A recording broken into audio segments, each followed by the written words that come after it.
As President Macron said in Davos, Europe is sometimes too slow, for sure, and needs to be reformed, for sure. But we know that Russia's endgame is not Donbas. Beyond Ukraine, Russia already seeks to cripple economies through cyber attacks, disrupt satellites, sabotage undersea cables, fracture alliances with disinformation, coerce countries by weaponizing oil and gas. And of course, there is also the nuclear threat. Russia is no superpower. After more than a decade of a conflict, including 4 years of full-scale war in Ukraine, Russia has barely advanced beyond the 2014 lines. And the cost? 1.2 million casualties. Today, Russia is broken. Its economy is in shreds. It is disconnected from the European energy markets, and its own citizens are fleeing. The greatest threat Russia presents right now is that it gains more at the negotiation table than it has achieved on the battlefield. Excellencies, dear friends, I want to start with some appreciation for the marvel inspired of this panel, Europeans Assemble. And we're getting there, dusting off our capes, pulling up our boots, revving up our engines. Europeans also know what this fight is for. Not only our excellent living standards, health and happiness, but lessons we have learned from our own history. Contrary to what some may say, woke, decadent Europe is not facing civilizational erasure. In fact, people still want to join our club, and not just fellow Europeans. When I was in Canada last year, I was told that over 40% of Canadians have an interest in joining the European Union. So the waiting list is quite long. I just hope that those who have been waiting for quite some time would not have to wait for longer. As the polls show, those who are already members want their union to take a stronger role in the world, to defend our values, to take care of our people, and to push humanity forwards. As President Macron said in Davos, Europe is sometimes too slow, for sure, and needs to be reformed, for sure. But we absolutely know what we are and what we stand for. I agree that there is an urgent need to reclaim European agency. 3 priorities. First, Europe's defense. This starts in Ukraine, but we know that Russia's endgame is not Donbas. Beyond Ukraine, Russia already seeks to cripple economies through cyber attacks, disrupt satellites, sabotage undersea cables, fracture alliances with disinformation, coerce countries by weaponizing oil and gas. And of course, there is also the nuclear threat.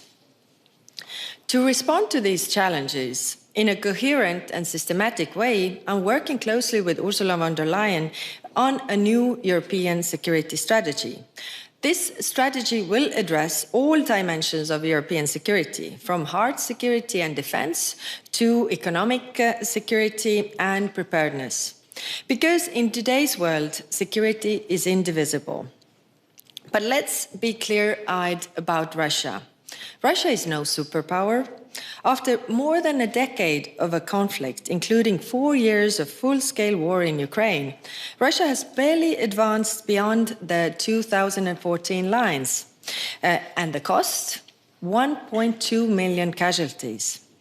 Today, Russia is broken. Its economy is in shreds. It is disconnected from the European energy markets, and its own citizens are fleeing. In fact, the greatest threat Russia presents right now is that it gains more at the negotiation table than it has achieved on the battlefield.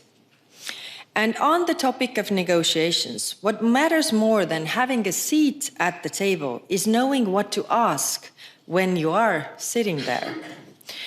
How I see it is very simple. Russia's maximalist demands cannot be met with minimalist response. Think about it. If Ukraine's military is to be limited in size, Russia should be too. Where Russia has caused damage in Ukraine, Russia should pay. No amnesty for war crimes?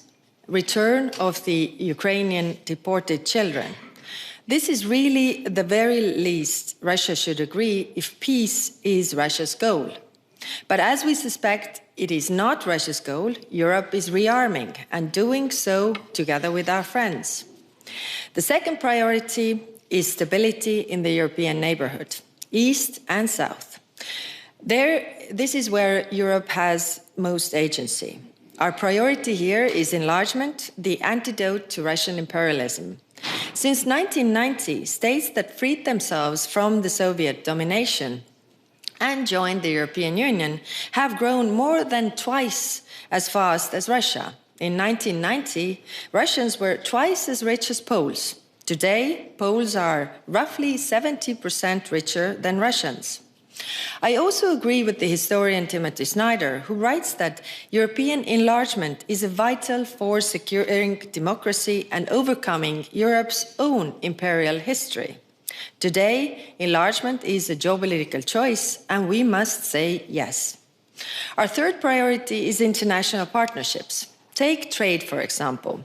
The European Union has built the largest free trade network in the world. Close to 80 countries are now covered by EU trade agreements. And on top of trade, we are creating partnerships on security and defense.